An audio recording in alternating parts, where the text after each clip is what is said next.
I create, I am. Bold, staying brave, I am. I am. I am. Patient, never waiting, I am. Facing motivation, I am. The words of inspiration, I am. I am. I am. I am. Hey, what's up? And welcome to the stream. Today we are talking to Rentgrata's founder and COO, Sam McArtor. Sam is a friend by way of Sean Gold, who is also a prior guest on this podcast, and they're based out in the southeast, which is Florida, if I'm not mistaken, Tampa to be exact. And Rentgrata is one cool company. I just been learning about them for the past couple months, and glad that Sam could come on now that he's happily married and back to work, I guess.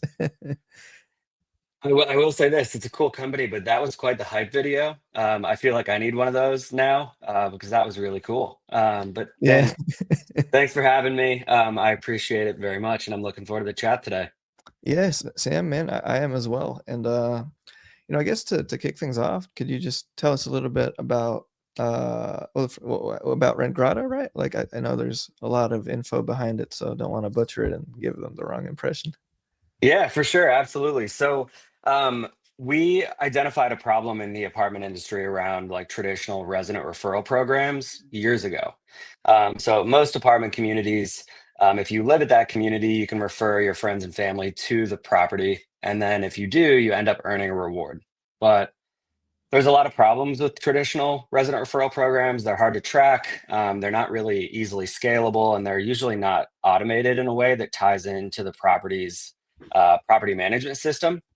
Mm-hmm. So after we kind of identified that problem, we created a solution that essentially solves for all those issues. And so what we do at the end of the day is we connect prospective renters with current residents of apartment communities so that they can ask questions and gather feedback from their peers about what it's like to live in any given apartment community before they have to sign a lease. In doing so, then both parties on Rentgrata earn a reward, anywhere from 50 to up to usually about 150 or $200. And we use technology to make all of that happen. Man, that's pretty cool. So if I'm looking for an apartment in like Brickell, I don't have the money to do that. But if I did, one day I was like, where should I live in Brickell? Because there's so many like condos over there, right? There's like 100, and I'm like, maybe this is nice, maybe this isn't. I would just like download Rentgrata the app and like try to find my way into that community. Is that how that happens? Sort of. So, if you were kind of torn between two apartment communities in Brickell, and you visited either the property website or if you contacted either of those properties, you would have the option to then start a conversation with a resident through either the property website or from the property kind of facilitating that conversation with the resident that lives at the community. So we basically have our own way of creating it's a prospect nurturing technology. I'm sure you've contacted an apartment building in the past after, through apartments.com or whatever, and then you get a follow-up email from the leasing team. It's kind of like that, except it's an email from a resident basically saying, "Hey, Dan, I live at this community. If you have any questions, reach out to me here." Oh, Um, cool. all of the conversations take place via masked SMS text message. So there's no app to download or website that you have to visit to have the conversation. And really the idea behind that is just to make it easy on all of our users to actually have a meaningful chat about their experience. Man, that's awesome. How did you get up with this idea for? Has it always been called Rentgrata, or was it something else? And choosing a company name took a lot more work than you would think. There's two other co-founders, Zach and Ben, and we argued about that for a long time. But once we landed on it, we stuck with it. And really kind of the premise of the platform came from one of the other co-founders. At the time, the three of us lived in Chicago, and Zach, one of the co-founders, and I were working at Ernst & Young. And that's how we really got to know each other. But Zach lived in this apartment community, and a couple of different times over one summer, he ran into acquaintances that had moved into his apartment building. And he was like, "I missed out on these referrals." He tried to say to the on-site team at the property, like, "I referred these people," but he really didn't, because he didn't get involved in their leasing process early enough. So he Uh-huh. missed out on those rewards. Man, Um, and that kind of got us thinking, like, it's kind of strange at the time that there wasn't a way to figure out like where your social network lived, so that you could ask questions and get real, like, genuine feedback about what it would be like to live there. And that's kind of how we came up with the idea for Rent Grata early on. Yeah, man, I even missed a referral for Underdog. Like, I got my cousin to use that, and their AP they lied to me. So That's funny. Um, it happens all the time. I have a buddy who works for Underdog. no way. Different story for another day. Yeah, man. Okay, so you guys have that, and you were living in Chicago or Colorado? Where were you? Actually. Chicago when all of that happened. We started the company in Chicago, and we actually got our first dedicated office space in October 2019, Yeah. um, right before COVID. Once COVID started, a lot of people that had worked out of that office in Chicago moved to other neighborhoods, and then eventually the co-founders kind of left Chicago as well. So we're 100% remote, and we have awesome Rent Grata team members all across the country now. That's cool. So what year did you guys have that, I guess, startup, The aha moment. yeah, the whole thing or the business plan, whatever? Yeah, so back it was back in 2016. The three co-founders at the time, two of us lived in Chicago, one was in California. We met every night after work and talked for a few hours to put together a business plan. And once we realized that this was like a viable thing, the third co-founder moved from California out to Chicago. And we moved in together and really did the full, like, Oh, cool. Silicon Valley TV show version of startup life in the Windy City. Yeah, what do they call it there? The Windy Valley or no, the Windy Lake? The Yeah, Windy good was, old Pied Piper. Pied Piper, man. Yeah, that's a crazy Yeah. cool show.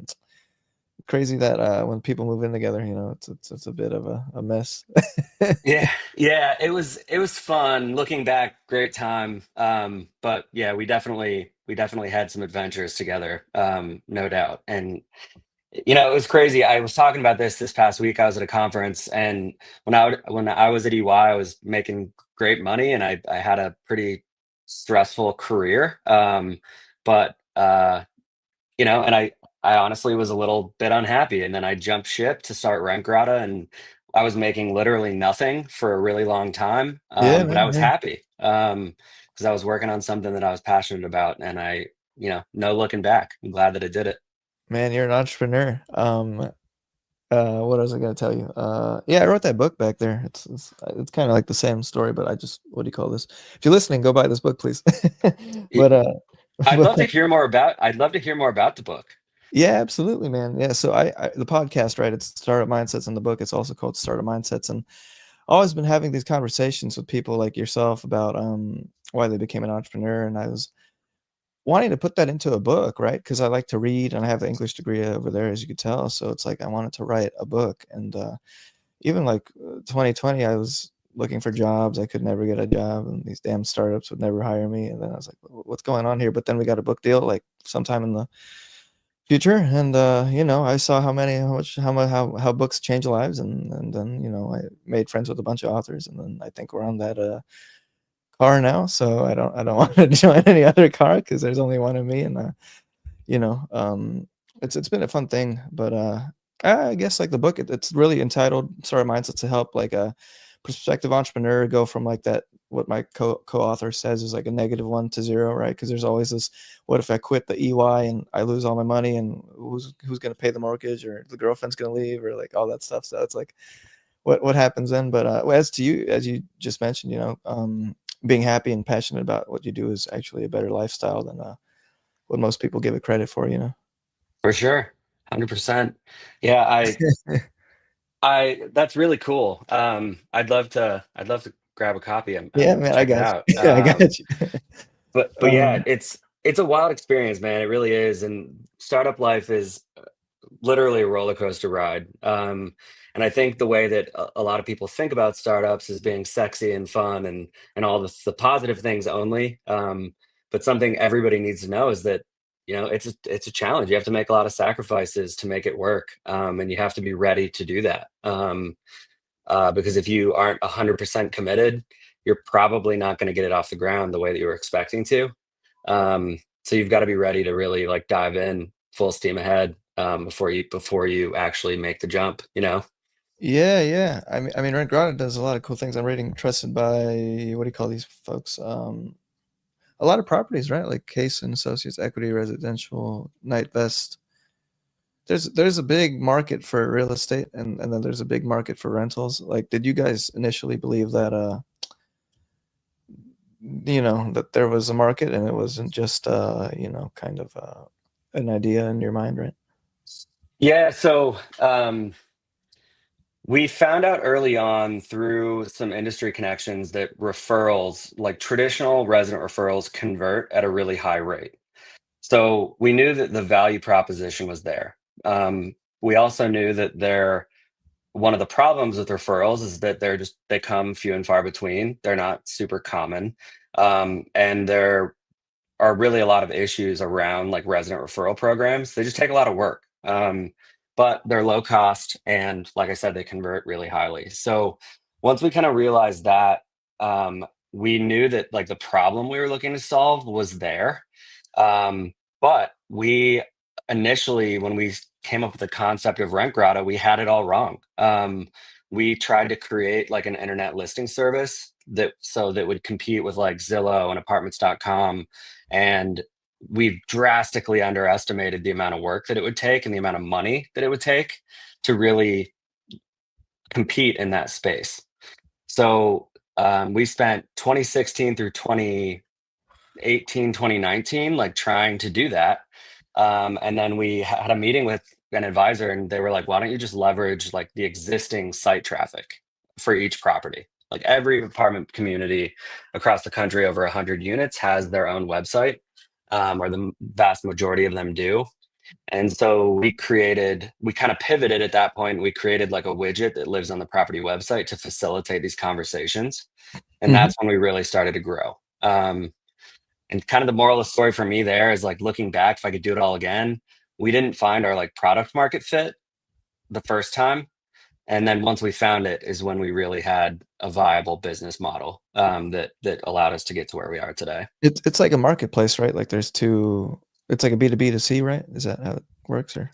Yeah, exactly. So we sell our services to property management companies, owner operators, and then they offer it to their residents and their prospects. So it is a B2B to C marketplace, which is a whole nother challenge. But yeah, that's exactly right. How does Rentgrata like make its money back right after all this investment that you put into it? Like, is it you rent like the software, like you sell software basically, right? Like that's how that works. Yeah, pretty much. So, apartment communities pay us on like a per unit basis, and they pay us each month. And the reason why they pay us is because by offering rent grant at their community, they are able to kind of do a few different things. One, we help the property increase their lead to like lease conversion rate by introducing prospects to residents. Hmm. We have a positive impact on resident retention as well, because prospects who chat with residents on Rent Grata are more likely to stay at that community for longer. And then on the backside, when we have all these private prospect resident conversations, Yeah. all of that data is anonymized and essentially put into a platform, an AI-based platform that provides property managers with feedback, um, so that we can help properties really just improve. And that's kind of the gist. That's pretty cool. Yeah. Were you when you were doing this, did you ever think like, I don't know, Airbnb exists and does this to some extent already, or was it like we just have to make it ourselves and, deal with what happens when that happens, right? Like that's a cool way to approach it. Yeah, so I mean, Airbnb offers like short-term rental solutions, and you can chat with like a host about their experience. But in a way, like in our eyes, that's almost equivalent to talking to like a leasing agent at an apartment community. You know, they're Yeah. incentivized to sell you about on the experience, and leasing agents have a really hard job. They're stretched really thin, and they have about 1,000 things that they have to manage. So by incorporating RentGrata and the residents into the experience, we're actually aiming to help on-site team members. By, if you think about it, we're essentially turning all of the residents at a community into like an extension of the leasing team in some ways, so that they can answer one-off questions that would otherwise have to be answered by the leasing team. Would you say, Sam, you probably have more insight into this, but like in terms of people moving, right? I saw a lot of people leave California to go to like Texas or Florida over the last couple of years. I'm sure you've probably paid attention to that. Would you say that the moving market, right? Like people moving around is it's a big factor into how well the company does. Like, or would you just say just it doesn't even matter on that if you're just living in, let's say, Chicago and there's somebody there who wants to move somewhere else because they don't like where they live? Is that how that works too? It just depends on who's going where, right? Yeah, I mean, we've been doing this for almost a decade, and in those 10 years, the rental market has changed, year over year pretty significantly. Um, at the end of the day, though, there's always a lot of people that move. I don't remember the exact number, but I think it's something like 40 million Americans move every year. Um, so there's a lot of opportunity. And to your point, though, it's really interesting. If you're moving from California to Texas or Florida, you might never have visited those markets. You might have no experience about what it's like to actually live in those places. And that's where RentGrata provides a lot of value, because it would allow you to chat with somebody who does know the experience better than anybody else. They live there. You know what I And mean? and that person gets like a fee or some sort of reward for if I were to move into somewhere they live, like somewhere in the building, like that's how they would they make money. I'm assuming, is that how they Yeah, feel compelled to exactly. do that too? Yeah, exactly. And it's so prospect chats with the resident, then moves into that community. The resident would earn like a small reward, and the prospect does as well. Um, it is really interesting though. We've done a lot of research into this about like why people use RentGrata, like why prospects use it. And only a very, very small percentage of prospects actually start conversations because of the reward amount. At the end of the day, the real value for prospects is the information that they're getting from having that conversation with the resident. I think that says a lot about kind of what we do and what we aim to accomplish by making all these connections. Man, that's cool. Yeah, California is a lot different from Texas, and then a lot different from Florida. What else I was gonna ask you? So where are you in like a fundraising journey here? Like, did you guys go all the way to? Do you guys raise a lot of money, or what's the? We bootstrapped RentGrata to get things off the ground, and we've raised just over, I want to say just over $2 million through like various seed rounds. We are currently in the process of seeing what's out there when it comes to doing like a more of a formal like Series A or another round. But I don't know if we're going to do that. We haven't Uh-huh. really decided one way or the other. We're positioned really well to keep growing. All things stay the same, just at the rate that we are, and we feel good about the future. So um, it's kind of up in the air right now in terms of what we're going to do next. We'll see, Yeah, but man. I but mean, it's a good position to be in. did you fundraise from, I guess, the leech sucking venture capitalist, or no? Not yet. Not yet. No, No way. we did a well, I should say we did a couple friends and family rounds, and then we did get a round of investment from like smaller startup based VCs, but I Yeah, wouldn't call them like M25 we work with out of the Midwest, Chicago. Absolutely awesome group. Victor and Mike over there are great, and they're truly our partners, part of the team. So man, we that's haven't cool. had the horror stories that you Yeah, I was hear gonna. sometimes when it comes to like outside investors, which is something we're pretty grateful for. Yeah, man. I know that. What is it called? There always is something that people have to say about them. But I like your approach too, because I used to I met, well, I guess for this show, and people ask me like randomly, like sometimes about fundraising, and people come off like trying to beg you for money because they think I have money. I don't really have money like that. But when you were I guess when you were fundraising, like those early rounds of financing, did you sell more of like this is what your money could be worth in the future, or was it more of like, if you're on board, then be part of this journey with us and have some equity too? Like, What was the what was the vibe there? You know. Definitely the latter. When we were early on, trying to get people to cut us a check early on was really tough because we didn't have revenue. We didn't have really anything other than three guys and a dream. And that's just the honest truth. And I think we did a good job of identifying the problem and showing or telling our potential investors about what the opportunity looked like. Hmm. But we had a lot of like work to do. And I've heard this from some of our investors, and I've heard this from other folks in the industry and outside the industry that they were really investing in us, in the three of us, because they believed in what we were doing and they believed in us as people. Um, but we were first time founders, man. Like we had no idea what we were doing. We were just trying to Yeah. make it work. And we busted our butts to make it happen. And so when we were raising, we never told anybody you'll see X return on this money. It was actually kind of the opposite. Like you might never see this money again. So you have to be okay with that because we didn't want to burn any bridges. And we wanted to be transparent with the people that were putting that amount of faith in us. But over the years, that dialogue has changed a little bit. But I would say Yeah. if you're looking to raise, it's really important that the people you're getting money from believe in you and your mission, and that they know that there's a chance it might not work out. Because there is a pretty good chance it might not work out. Yeah, yeah, yeah. No, that's I talk about that in the book a little bit, but what is it called? Uh, what I was gonna ask you. You seem like you play golf. You play golf?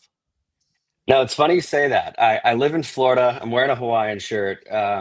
I have played golf, but I don't play golf. I've taken an aquatic lifestyle, and I prefer to go to the beach and stuff. And golf is on my to-do list someday. But Yeah, man.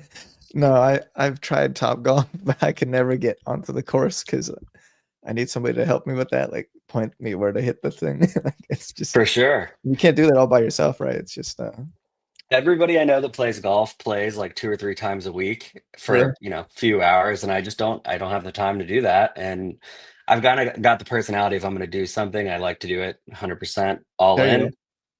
And I can't just play golf a little bit. So Yeah, man. Yeah. What else was I gonna ask you? Okay, so rent grata, like, do you where you live, is that part of how you found where you live, or like, did it have any impact on your housing situation?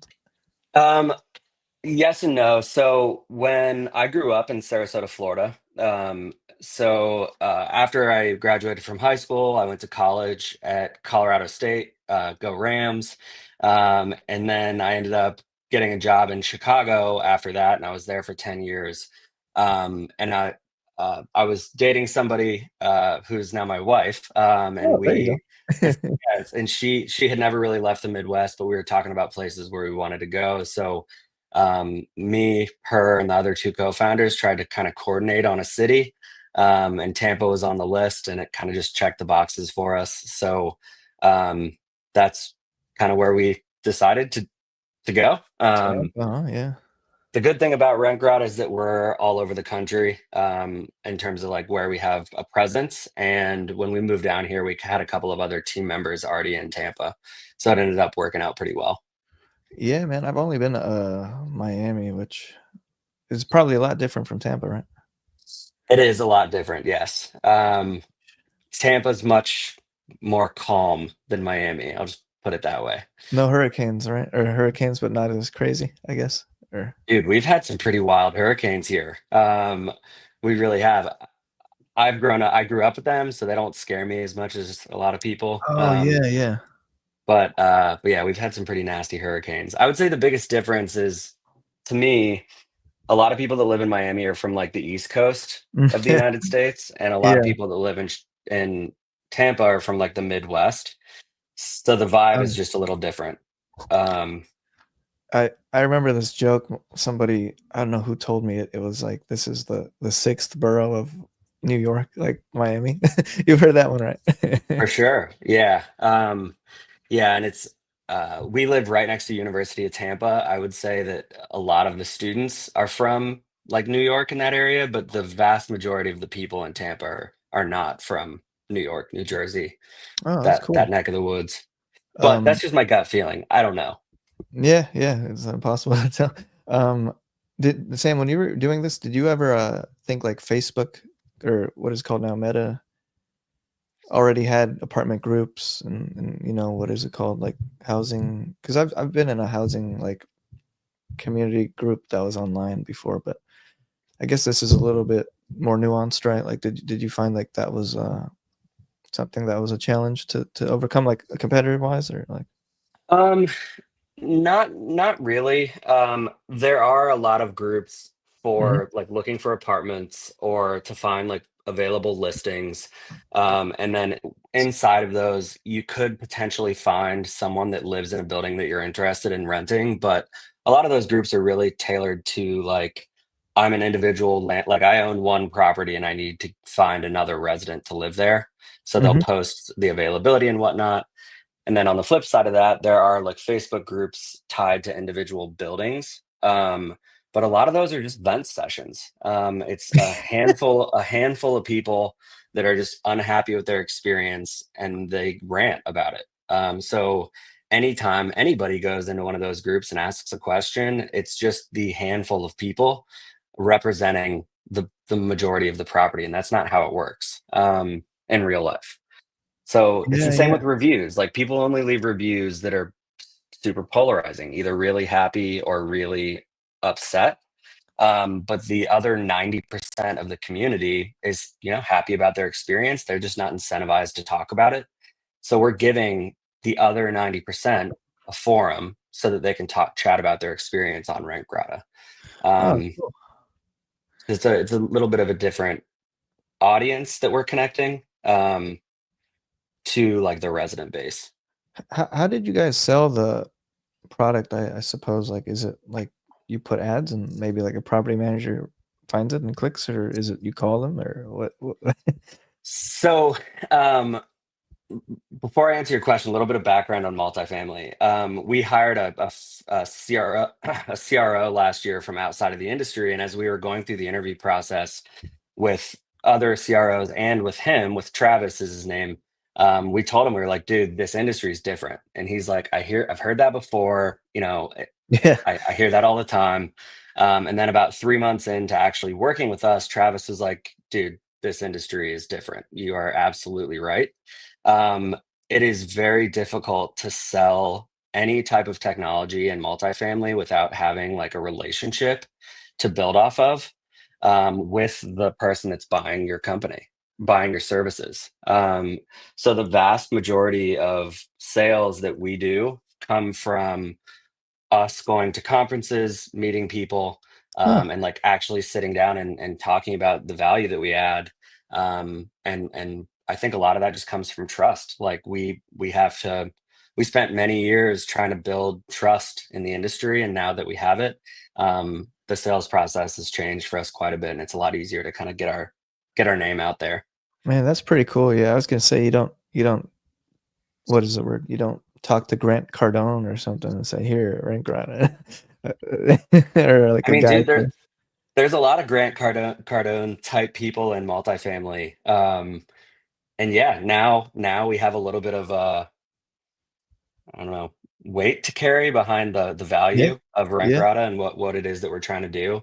And we have case studies to back up that, RentGrata actually provides value. And these days, we know a lot of the big names in the industry who have influence over literally thousands of apartment communities nationwide. Man, that's Pretty crazy, crazy.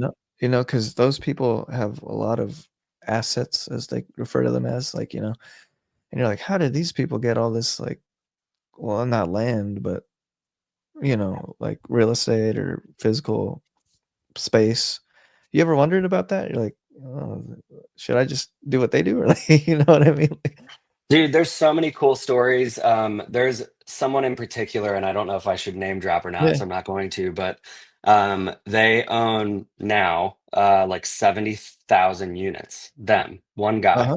Yeah, And he started with, a couple of duplexes, mhm, 50 years ago.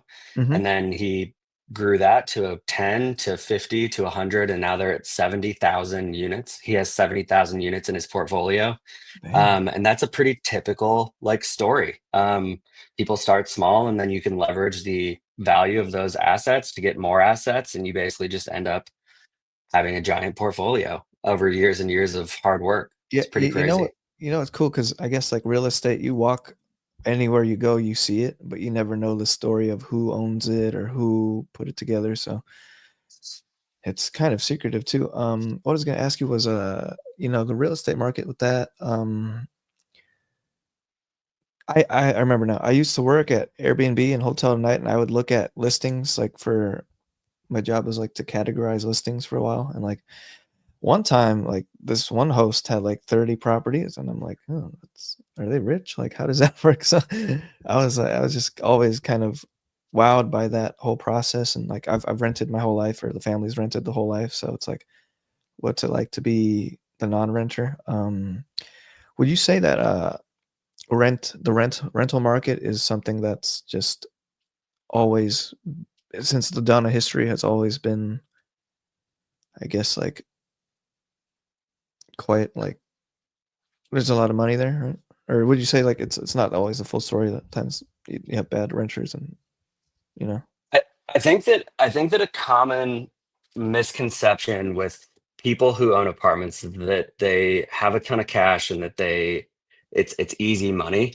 Um, the fact is that margins in multifamily are actually really slim.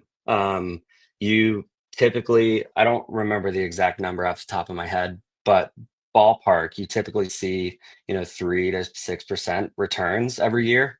And that's good, it's stable, but margins are slim. The cost of managing properties has grown, insurance costs have grown, and with that, all of our rents have grown as well. And as new supply comes online, which is happening all across the country, it's creating pressure on all of the other assets in those markets. So, for example, I live in a two-bedroom community in Tampa. A new building Mhm. literally opened right down the street, and to get that building stabilized or to get it filled up, basically, they're offering 2 months free. So I have a Wow. pretty big incentive to move down the street, and my building has to compete with that. So it's definitely not it's Easy as definitely it not looks. like a yeah, it's definitely not as easy as it sounds. And I think, with scale, as you get more and more units, you kind of it becomes a little easier in some ways, but you're also just you have people cause problems. You have a lot more people to deal with. So, um, I was pretty surprised to learn that as we got into the industry, and I was also really surprised to learn that there's this saying that floats around in multifamily: once you're in it, you never leave. Um, and that's true. Like, there are people who started as a leasing agent in high school, and they now are the marketing director overseeing 30, 40,000 plus units. Um, and it's because they've just been in it. They know the industry really well. And we hear that story all the time. So I think long term, I'm probably not going to end up working in any other industry outside of multifamily at this point. Can you, to the average viewer, what is multifamily one more time? Is that like inside like a big? Is that, well, when I picture multifamily, is it a skyscraper type of thing, or is it more just like a building with several different rental options in there? Yeah, I mean, it's loosely defined, I think, as a one building that has multiple families or multiple units living inside of it.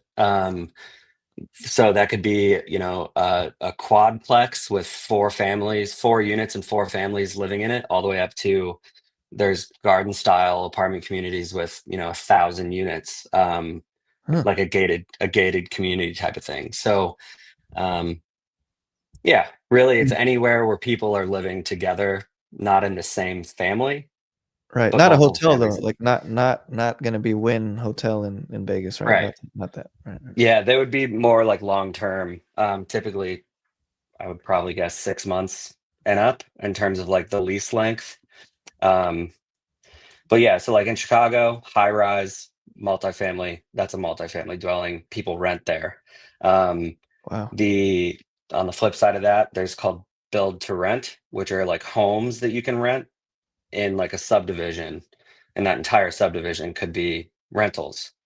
And that's something that's becoming a lot more popular also. Ah, that's awesome, man. Yeah, I guess what else could we discuss? For you, when you're running the company right now, you manage it as like the one of the major executives. What kind of what happens in your day to day? Is it just policing, employees, or Dude, I'm not a police force at Rentgrata. I like to support our people however I can, but one of the things that I think is really crazy about the startup experience is that, like, as a founder, you have to wear 100 different hats all the time. And over the years, I've done everything from like acting as a client success rep for our first clients that signed up for Rentgrata, to sales, to working with product, to like kind of make sure we're on the right track when we're building and developing new like features. So I've done a lot of different things. Right now, today, my focus is primarily driving revenue. yeah, yeah. So getting new clients, building new relationships, selling to those clients, and then facilitating the handoff to our like client success team so that they can essentially manage the account and drive further growth. So I feel very fortunate to say that hiring Travis, who I mentioned a little while ago, in the CRO role was extremely helpful, because prior to my role as primarily being a salesperson, I was also overseeing the revenue team, and having him come on board has been a massive help. And the timing was great too. Zach and I, a little bit of background, Zach and I had no formal sales experience at all when we started Rentgrata. So over the years, we learned what we needed to do to Hmm. close sales deals. But having somebody with experience come in at the right time has made a big impact on our efficiency and the ability for us to grow as a team, which has been great. Man, that's awesome, man. Do you have like a favorite, or is there like the most popular rental rent grotto? Like, what's that word? Not business, but partner, or like. What I'm trying to say is like, what's the best like apartment complex in the country, or that I don't Um, know. That's Dude, I can't that's I your can't favorite. pick I Yeah, right. can't pick one because all of our other clients that we work with would be like, "What the heck?" But Yeah, right. they're at the end of the day, all the property management companies really work hard to provide a great experience for their renters. And there are some names that do certain things better than others when it comes to like branding and providing that experience. But I'd be doing a disservice to us Yeah, and you to are. the You would. industry if I kind of shouted anybody out. I will say that some of our clients over the years, multifamily prior to COVID was sort of tech adverse in some ways. And because of COVID, multifamily had to adapt and really start to leverage technology to make sure that prospects and residents could get the information that they need. And the only way to do that during the pandemic was with tech. So since then, the industry has seen a lot more tech vendors come into the space. Management companies have gotten a lot more. They've adapted, and they've gotten a lot more kind of tech enabled over the years, so that they can provide that awesome experience. And that's something I'm so happy to see, um, Yeah, because yeah. it needed to happen. And you know that just kind of accelerated the pace of tech Do, adoption. do you find that certain like maybe so I grew up in San Francisco, and they've had like a wild rental scene and all that. Do you find like some cities, right, are more preferable to, I don't know, like work with than others, or what would you say? Um, Not really. So when we created Rentgrata, I think deep down we all kind of thought initially that it would be a good fit for like A and B class assets in like urban markets. Right. But we were wrong. And we learned that over the years and from seeing the data, we have success in all sorts of different types of assets and all across the country. We work with a portfolio of like rural apartment communities in Texas, and they do really well. And I think the reason, and we also work with high rises in Chicago, for example. And I think the reason why is because at the end of the day, prospects are just looking for information. Yeah. And RentGrata provides a way for them to get that information. Um, so the market, we're not specifically in only some markets. We don't work better in some markets over others, really, because our value proposition is applicable to all people more than just the asset. You know what I mean? Sure. That's cool, man. Yeah, I've been in New York like once, right? And I'm like, who is charging this $300 a night, $400 a night to stay in Manhattan? That stuff is like that's probably the most wild real estate market in maybe North America or something, right? Like, do you have any experiences like working out, like having what do you call them, customers in that region of the country? Or It's funny. We do have some customers in New York City, but not many. And it's just a different market. The way that they do like multifamily apartment leasing in New York City is just different than literally everywhere else in the United States. yeah, yeah. Um, so yeah, I mean, we don't have a huge presence there, but in every other major metropolitan market, we do. We work with about I want to say Sure. 1,800 plus apartment communities all across the country. And I No think way. we're now in like 45 states, something like that. It's pretty Man, that's cool. more than I thought you would be. Have you been to all 50 states, Sam, or all 45, like all those states? I have not. No. I have not. It'd be cool. I'd love to. I have some friends here that moved to the United States. It's actually the guy who works for Underdog. Oh, He shoot. moved to the United States from Australia, and he was joking around with me. He's like, "I never really understood why Americans don't leave America You're right, very dude. We don't. much." We don't. No, we don't. And he was like, "But I sort USA, of get baby. it now." Yeah, yeah. He's like, "I kind of get it now. There's just so much to do here, and the Yeah. country's so big that it kind of makes sense." Although I No, do you're right. say everybody needs to travel You're right, more. dude. No, I have this friend, her name's Nikki. She went to like 50 countries. I said, "Shit, I only been to like 5. What's wrong with me?" But then again, it's like, well, as to you say, like growing up in the US, it's like, yeah, we kind of experience a lot of different countries just walking outside, and if you didn't know, like For Miami, right? sure. You'll be like, "Am I in Cuba or what's going on?" 100%. Yeah, it's pretty Um, wild. no, that's such a cool story, Sam. What do you call that? So you've lived in Colorado, Florida, and Illinois, right? Or Illinois. You have do you have like a favorite place that you've lived? Oh man. Um, I've been in Tampa for 2 years, and I really do love it here. It's such a cool place. I love the ocean. I love the water. Um, the food scene here is better than I thought it was going to be. When I was in Chicago, More um, affordable than Chicago, I bet, right? it's definitely more affordable.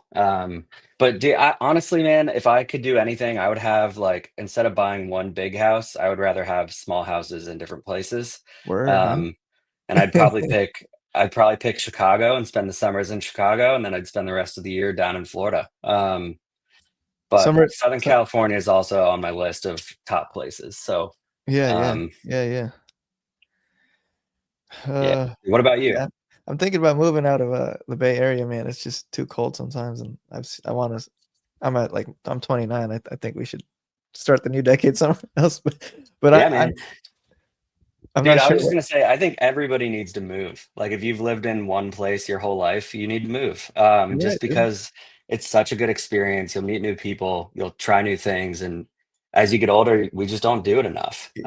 Yeah, yeah. There's a stat about like 30-year-olds still living with their family, right? Like, how do you feel about, I wouldn't say millennials or Gen Z or that kind of demographic, but there's also this like notion of it's too expensive, right? Like let's say like, yeah, Sam, I'll do it, but I don't have money. Like, so what's the problem here? So it's like, how do you feel about that whole, I guess like culture now that we're in, and I guess like a lot of people like are going, working, like experiencing, right? Like since it is a bit tough to move, if you ask me. Yeah, man, it's not easy. There's nothing easy about moving. Second, And third most stressful thing I think, besides I forget the other two, but you know. Yeah. Sorry. No, I totally agree. Moving is super stressful. And honestly, man, if you're living at home, um, you might you might not have a choice. But I think if you put your head down and really take that time to save up some money to pursue whatever dreams it is that you want to pursue, great, good for you. Or if you're choosing to live at home, I miss my mom and dad all the time. I get it. Heck yeah, bro. And there's nothing wrong with that at all.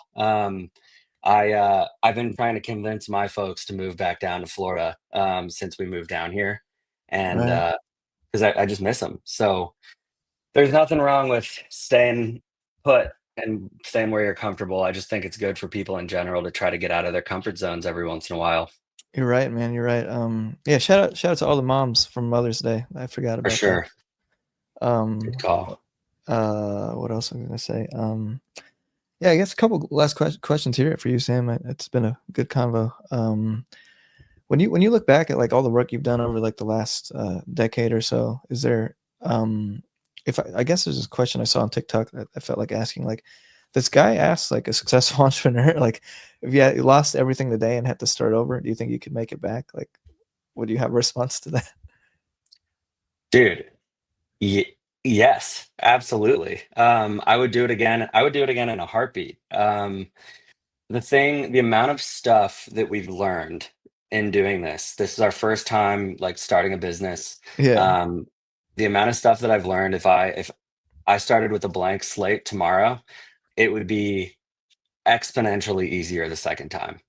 Um, and trying to explain all of the things that we've learned over the years and on a webinar is impossible. Right, right. Just because there's so much, whether it comes to how you manage your time or your people, to really how you find the right product market fit, to getting and collecting research from your clients to build your product. Like all of these things we've gone from doing not very well to much, much better. And I think that if we were going to do it again, it would be easier the second time, no doubt. Um, I got you. and with that, like, dude, the sacrifices that we've had to make, even if I had to go back and start it all again without the knowledge that I have today, I would do it because there's literally nothing like it. Like Yeah. it's the coolest ride ever. And sometimes you'll cry and sometimes you'll laugh, and it's absolutely a roller coaster of emotions, but there isn't anything else out there that can give you that same sense of accomplishment Sure. that startup life can, I think.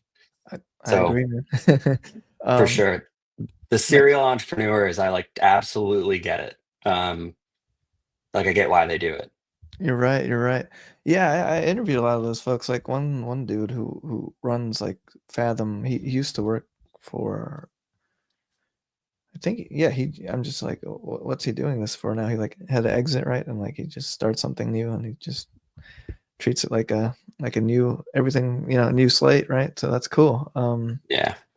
If I guess feeding into the last two questions, Sam, or if you could give advice to 20-year-old Sam at Colorado State about business and life, what would you want to tell him? Um, Honestly, I don't know. I probably would tell myself to just get after it. Like, don't hold back, chase your dreams and really There we go. pursue what it is that you want to pursue. I would say I would say mistake that we made when we started Rentgrata was trying to create that like internet listing service type experience. Hmm. Um, but all of those mistakes that we made around that decision let us learn from that. And we had, without learning from those mistakes, we probably wouldn't be where we are today. So I don't know that I would change a lot. I'm just really fortunate and I feel really grateful that 20-year-old me chose to kind of take the path that I did. And That's cool. Yeah. um, I would encourage me to do the same thing again, probably. Yeah. Yeah. Do you think entrepreneurship is something that's like for you and your experience? Was it something that was more made, or was it like more nurtured, or like what's the word, born? Right. It's a great question. I actually have a kind of a good story around that. So for me, I always knew. I actually have a book right You here do. that I've had since I was really little. And it has like all these crazy ideas and inventions and stuff in it. I've Yeah. had it since I was probably in middle school. Um, so like this to me was something I always wanted to do. Our other co-founder though, Zach, who was at EY when we started the company, he was absolutely not an entrepreneur. He was very risk adverse, and he really didn't like the idea of taking the risk to start the startup. Um, he was also very reserved. Like he wouldn't go up to a group of people to like start a conversation, and he definitely wouldn't be a salesperson if you saw him 15 years ago. Like that's just not the type of personality that he has. Hmm. But he was kind of forced into a sales role early on at Rentgrata, and now he is probably one of the best salespeople in the industry. Super outgoing. He can go up and talk to a cardboard box if you ask Yeah. him to. And it's been really cool to see him evolve over the years to kind of take on that responsibility and to learn what he needed to learn to be a weapon on the sales team. So I think that if you are passionate about whatever Sure. it is that you're working on, regardless of your personality or if it was born or nurtured, you can make it happen. You just have to believe in yourself and believe in the mission, and you'll get it done. No, I completely agree with you there. What was I gonna ask you next? What's the damn question? Do you have any like? Oh, did you know how to code when you started the company, or were you like the engineer or like the product guy? Or No, so that was another.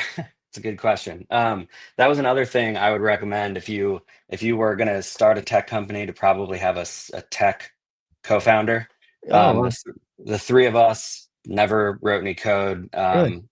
We were pretty good at Excel, and that was about it. So, uh, yeah, so our first hire, Max Bryan, he was our engineer, our designer, and he absolutely crushed it early on. In fact, he has always crushed it over the years. He's our CTO now. So we that's what we did with our first round of funding. We hired Max, Nice. and Max had to make some sacrifices too, man. He took a pretty big salary cut to make it work, and um, but he really believed in what it is that we're trying to do, and he always has. So, yeah, we didn't have any tech experience at all, but we brought Max on real early, and he's been with us ever since. It's been That's a great. cool story, man. Yeah, I was gonna say, most people you meet who have started a company that they know how to code. I don't really know how to code either, but I'll do everything else. um, last couple questions. I promise. Last two questions, Sam, are No, you're good, man. thank you, thank you. It's that beautiful weather there, right? It's just uh, what else am I gonna ask you? What was I gonna ask? What's life? I guess like outside of Rent Grotto, right? Like for you, right? Because people always talk about that work and that life balance, and some founders they don't have that, right? So it's like, how do you like de-stress, or I don't know, like get away from the world of running a company, right? World of work. I honestly, that's probably one of the things that I did not do a good job of over the years. Rent Grotto pretty much was my life.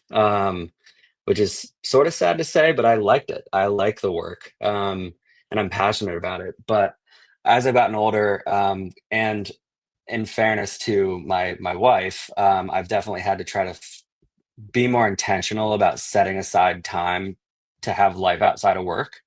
Um, so we started going to like these workout classes in the evenings, or walking in the evening when we moved to Florida. Mhm. Just go for a walk on Bayshore, and that's been really good for me, both when it comes to like working efficiency. I just typically get more done if I can kind of Yeah. decompress a little bit every day. Um, and then on the weekends, I like to chill. I usually don't work at all on Saturdays. Pick up a couple hours on Sunday here and there, but yes, I like to go out on the boat. We like to travel around Florida a little bit, go over to like the beach towns close to Tampa. Um, but yeah, it's super important if you are trying to get a startup off the ground to carve out some time for yourself, man. You really have to. Um, because you will get burnt out eventually, even if it is the thing that you love more than anything in the world. So highly recommend carving out a couple hours here and there every day to take a little There time for you go. yourself. Yeah, yeah. Last question, Sam, is okay, let's see. Oh, last question. What would you say your personal startup mindset is if you had to tell us? Oh man. I always like the saying, like, why not go out on a limb? That's where all the fruit is. My mom said it to me when I was a kid, and it just kind of stuck with me ever since.